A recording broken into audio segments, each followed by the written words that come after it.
What's good, y'all? It's your girl, Kristen Ayana, and before we get into this episode, I just gotta say, make sure that y'all subscribe, like, and turn those post notifications on, and stay tuned with Black Talk Radio.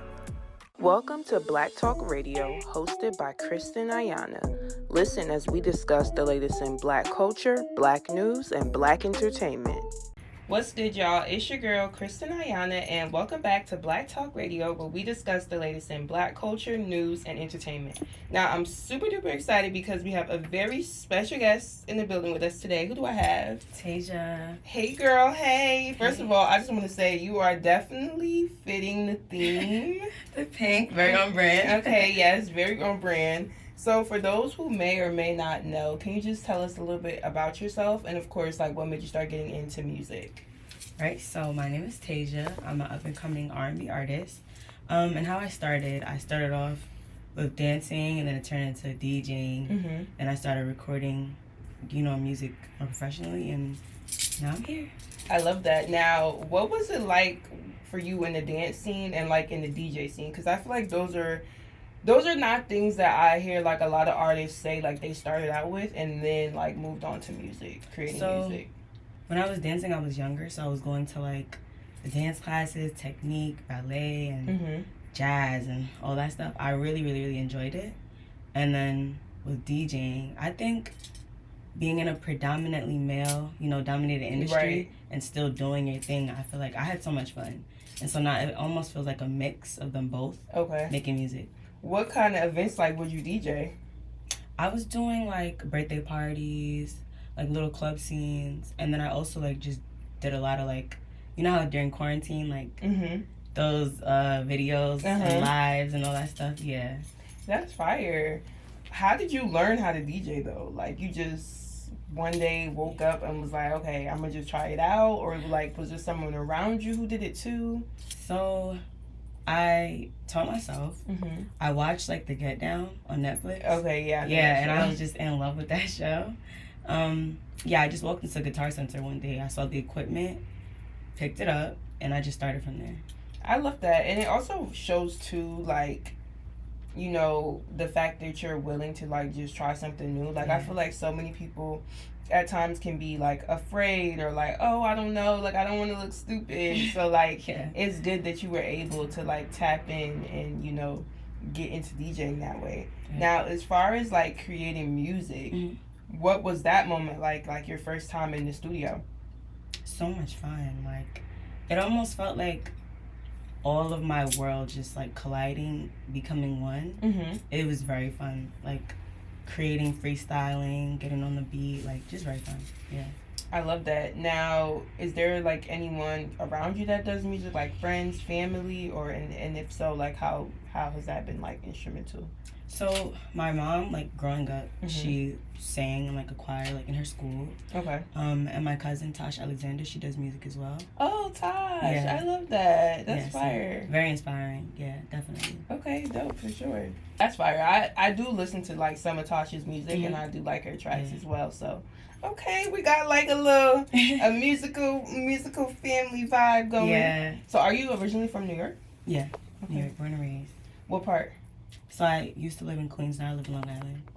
Now, okay, Queens get the money. Yeah. How would you say like growing up in Queens has like impacted you as an artist? I know there's like so much like culture, yes, reggae, dancehall culture from Queens. I'm Jamaican, so I always feel like Queens is good with that stuff.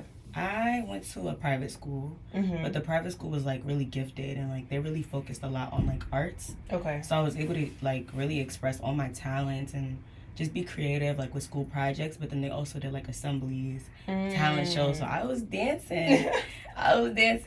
Yeah. So I think learning about all these different cultures during the assemblies really did help me as well. Like, yeah, that's dope. And I love that too, like the school like allowed the students to be creative. Yes. Because I feel like sometimes, you could like academia tends to like kind of pigeonhole students in a sense. Stifle, yeah. Yeah, and keep them in that like same, vibe. Now, this is a little bit off base question, but we talked a little bit about, your pink hair. I gotta know, like, what made you go pink? Favorite color, I like pink and yellow. Okay. But I wasn't going to be yellow. No shade, but I always had pink. I had pink waves before. And I grew my hair out. I tried all different colors though. Blue was cute too. That was an era, but it's just about the pink. I don't know. What made you said you had like a shortcut before, right? And I think I did see that on your Instagram. What made you cut your hair? I was bored. My hair always, just now, that picture up there, it was my hair like yesterday. Like I always change my hair. Like, so I was just bored. I had like locks with like the side shaved. Then I just cut it. One day I was just bored, literally. What, so you do your hair yourself? Oh, that takes a lot of time and dedication. Yes. But I love that. My mom helps me too. Okay, so it's like you're always evolving. Like, now I want to get into like your fashion too, like the nails, the fit. Like, okay, we gotta give it up for that. Now, where would you say like your fashion inspo comes from, and like, you know, what does fashion mean to you? Just being yourself, to be honest. Like, not being afraid of like judgment or what other people think. Like, if I was worried about what other people think, my hair wouldn't be pink. Right. I wouldn't have these nails. I wouldn't have this outfit on. But inspiration, my mom, honestly, like, she's so creative, and I'm really grateful that she allowed me to express my creativity with like my tattoos and my hair. I was coloring my hair like freshman year of high school, 8th grade. Like, if she didn't allow me to express myself in that way, I doubt I'd be expressing myself through music. So I really do love that, because, you know, I always see like discourse on like social media, online, about like, oh, what can be deemed as like too grown for like girls. And I feel like having the ability to like color your hair, like, you know, try different hairstyles, like that's all a part of like self-expression, but also like growing into like womanhood, to know like what you like and what you don't like. Yeah, exactly. So I love that, you know, you had that with your mom, for sure. Yeah, she definitely gave me that creative freedom, and, you know, just be yourself. For sure. Now, I want to get into your single, Cheats. It's out right now. I saw the music video. I love it. It's definitely a good song. Thank you. What were you thinking when you wrote that and recorded that? And even the music video, like, walk us through the process.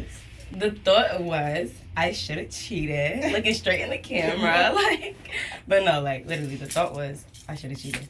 Like, listening to my friends vent, watching TikToks, we kind of like all go through similar things or know people who go through similar things. So just kind of making a song for all of the girls and guys who could relate to that. Like, being treated poorly in relationships is not okay. I've never cheated before, but sometimes when I walked away from like a past situation, it was like, damn, like, I should have. Like, but no, I never. No, I definitely feel that. I feel like too, I love this song because it also shows like knowing your worth, right? I think that's super important for like younger people when they're dating. Like, you know, there's a lot of things you don't have to settle for. There's a lot of things you don't have to, you know, do. And I think this song highlights that. I think you posted something either on TikTok or Instagram. I feel like it's going up. The video that I saw is going up on TikTok right now.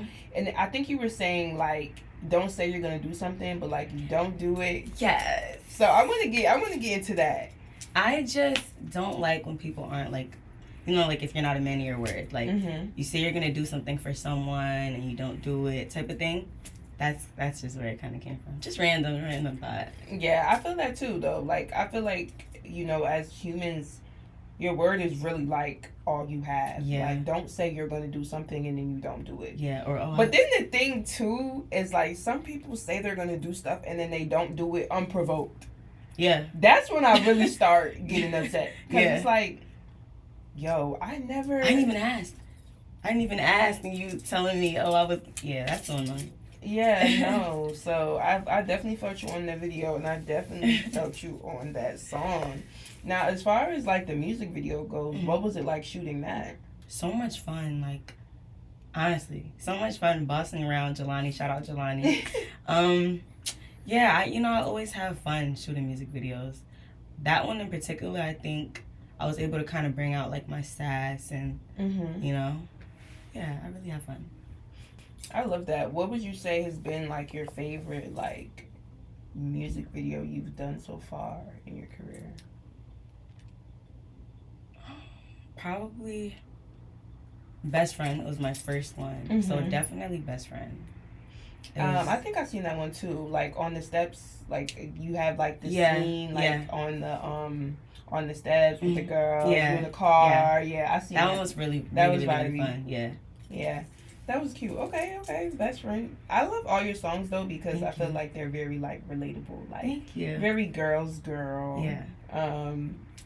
And I think that's music that will forever kind of be like timeless. Yeah. And I'm a big like proponent of like R&B. Like I just love the genre overall, and I think it's a genre that is forever growing. But like I love the new acts that are coming, you know, out of it as well. Yeah. So like being from New York and of course like you know doing music like this, I have to ask: are there like other R&B artists that you would like to collaborate with, or just like what are some of your inspirations? Inspirations? Can I be honest? Like, one of my first inspirations was, you remember Radio Disney? Yeah. When Zendaya dropped Replay on Radio Disney, that was one of the... Okay, shout out to Zendaya, iconic. Yes. But, like, that was, like, seeing that, like, so young. That's really why I started dancing, and I wanted to sing, dance, act, like, because of that. So that was probably, like, one of my biggest inspirations, and... Also seeing like Lady Gaga, she's another one of my inspirations. Very just creative and stuff like that. Yeah. Love that though. I feel like you bring like that like yes we're getting the like the raw R&B, but like the creativity of it, like it's still fun. Like it still feels fresh. Yeah. So I definitely feel like that's something that like makes you stand out, which I do love. Now, you being, you know, like a artist on the rise and, you know, like coming into the game, I know you mentioned you danced, you DJed, you know, now you're a full-time recording artist. What advice, you know, would you give to like people that want to start music or just like upcoming artists in the game right now? I'd say just take the risk on yourself, invest in yourself. Like, you only have, you know, yourself at the end of the day, and your dreams are possible. Your dreams can turn into reality. So literally just take that risk. You'd never know if you don't. Right. I agree. And I also feel like, too, you don't want to live your life in the idea of, like, what if. What if? Yeah. Like, what if I did this? What if I did that? So I definitely think, like, to anyone out there, if you're thinking about it, you should definitely do it. Are there any, like, challenges you feel like you face, though, as an artist? No, just making sure that I stay disciplined, stay hungry. So right now, like, I feel like I am very disciplined, very hungry. I just want to make sure that in the future, I continue to stay like this. What are some things you feel like you're doing right now to, like, stay disciplined? Well, I try to record a song or record a draft every day. I have, like, an iPad, a little setup at home. I try to just record or write, like, when I wake up, how do I feel? So I can, you know, maybe turn that into a song. Yeah. That's good. And I think I love that because I think, too, when people think about, like, discipline and, like, you know, just, like, going hard at something. I was actually having this conversation with someone last week. I'm like, if you want to do something or be something in your life, you should be doing, like, little things every day to, like, get there. Now, it's not saying that, like, every day you doing a concert. No. Yeah. But it's like you're holding yourself accountable to say, like, okay, I'm going to do XYZ, even if I'm writing for 10 minutes a day, even if I'm recording for 10 minutes a day. It's like holding yourself accountable and also, like, using those skills, right? Because I think so much of, like, being a creative and, like, being an artist is, like, really the definition of, like, practice makes perfect. Yeah. So. And it is a challenge, but, like, a challenge I'm willing to take and go through every single day. Yeah, I love that. What are some things you, I guess, tell yourself, like, in the moments where you may feel like, I don't want to record or, like, I'm struggling? It's, everybody gets, like, writer's block. Honestly, just take, like, some time. Take 5-10 minutes, get a snack, watch a show. Sometimes I'll scroll on TikTok for, like, I don't know, some type of inspiration. And then, boom, go right back in.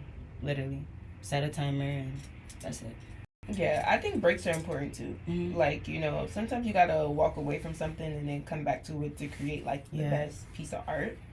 So I love that ideology. Now this next question is like a little random too, but I want to know like what's your zodiac sign? Cancer. Oh, yeah. They say y'all emotional. I am emotionally intelligent. Ooh, I love that. Clock it. Thank you. Clock it. Now, what made you say that you're like emotionally intelligent and aware? Because like everybody, whenever they think of cancers, they always think about emotional, and I'm emotional, yes, but that doesn't mean like always sad. Like right now, I'm so happy because I'm here. Like, and that's emotions too. Right. So, yeah, I feel like just in terms of everything, like I'm able to put myself in other people's shoes, and yeah, I'm very aware, and I try not to say things or, you know. That's good though. I feel like so many people unfortunately lack self-awareness. Yeah. So I love that like you are self-aware and you know emotional intelligence. You'll be surprised at the amount of people that don't have that. Yeah. And they just go through life that way as they get older and older and older and older. Yeah. So yeah, trust me, it's a good thing. Now, what sign are you? Sorry. Oh, I'm a Sag. Sagittarius. We get a lot of hate. I don't know much about Sag stuff. They say that we're like selfish. Oh.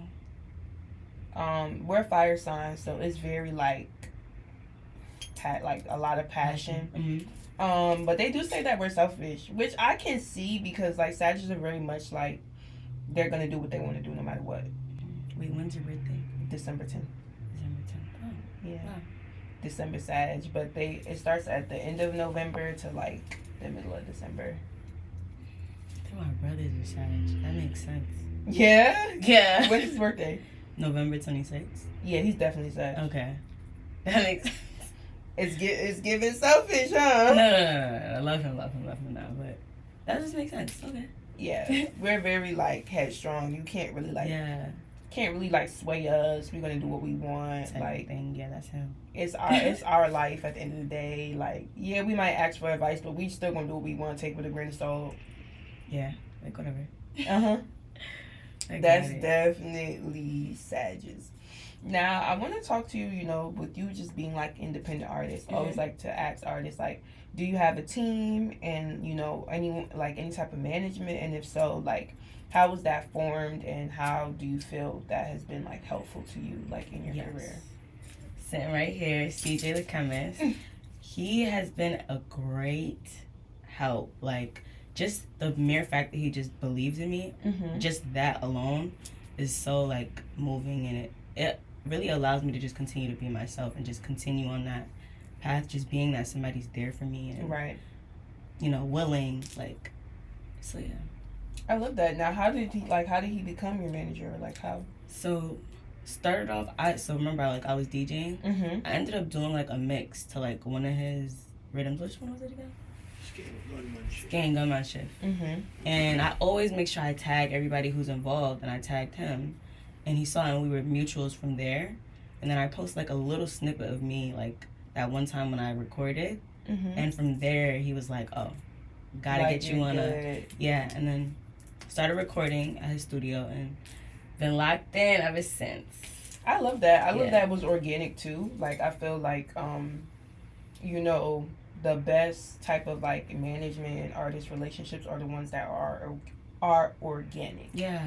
I feel like when it's forced and things of that nature, like, it doesn't really necessarily last. So I'm glad that you guys were able to connect and meet, and it's been like a good relationship. Yeah, I'm so grateful for you, CJ. Oh, CJ, big up CJ. Now, R&B is, you know, one of the most like popular genres in the world, and you know, its origin is from like Black culture, Black people. So I wanted to know, like, how important is R&B to you, and also like, would you do other genres? Like, I feel like I could definitely see you doing some other stuff too. R&B is really important to me. I feel like it's that like just the vibe of R&B is what I love, and like how it came about, and like the rhythm, and like literally like the old stuff. I was just watching like scat like on TV yesterday. And when I do other genres, yeah, I like to I like to rap as well. Ooh. So probably in the future, I drop like a song. Like I do like freestyles on my page of me like rapping and stuff like that. So probably like I would definitely drop like yeah. Okay. We gonna wait. We gonna see some rap coming soon. Yeah. I love it. And now my last question for you: if you could leave, like your supporters, people that listen to your music, just with like one thing to remember about you, what would it be and why? One thing to remember about me, like in general. Yeah. Just that I'm grateful for everybody who's ever just interacted with my page, followed, liked, shared, anything. I'm extremely grateful. Like one share, one like, it goes a long way. So yeah. I love that. Well, I just want to thank you so much for chatting with us. We had a good time over here at Black Talk. Let everybody know where they can find you, follow you, all that to this camera. My Instagram is ITSTAYJAH. It's Tayjah. My TikTok is XOTAYJAH. XO Tayjah. Awesome. Well, thank you so much, and we wish you nothing but the best. Thank you.